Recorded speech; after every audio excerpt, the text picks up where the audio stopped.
gâteau basque, il faut qu'il soit généreux. Il faut qu'on ait un gâteau basque un peu épais, un fourrage important à l'intérieur, une pâte au-dessus et en dessous suffisamment épaisse pour contenir le fourrage, mais avoir ce qu'on appelle un talon, c'est-à-dire la pâte de bord, qui ne soit pas trop important.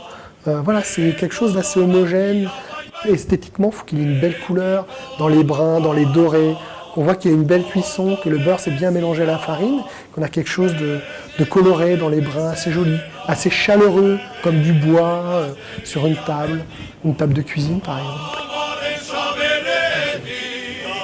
La ville de Cambo, à travers cette fête, elle recherche surtout à faire connaître le gâteau basque, bien sûr, vu que c'est l'origine serait de Cambo, on parlait comme ça, parce qu'il y a beaucoup d'origines.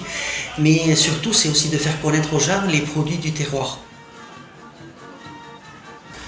Alors, la journée, elle se déroule, c'est simple. Ça commence le matin avec le défilé des confréries qui vont vers l'église.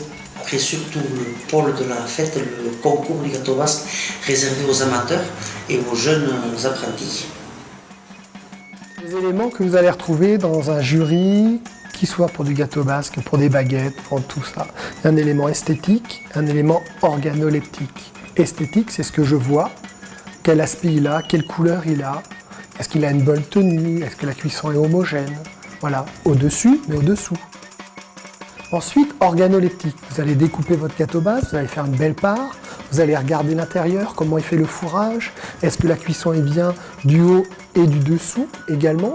Et puis vous allez l'amener en bouche, vous allez le croquer. Est-ce qu'il est croquant? Est-ce qu'il est très souple? Est-ce que j'ai un goût de beurre? Est-ce que je n'ai pas de goût de beurre? Quelle proportion le beurre est rentré dans la pâte? Est-ce que la pâte, elle est un petit peu rassie? Rassie, 24 heures, c'est pas vraiment le terme, mais est-ce qu'elle est un peu maturée? Elle a des arômes qui se sont développés. Et là, on va faire travailler la bouche. On va rechercher des arômes, on va rechercher des éléments qui composent le goût. Et après la messe et le concours, justement, il y a la confrérie qui fait son chapitre. Et lors de ce chapitre, la confrérie intronise des personnalités hors du monde sportif, du monde littéraire, du monde politique, ça arrivait aussi, et aussi, bien sûr, du monde des confréries.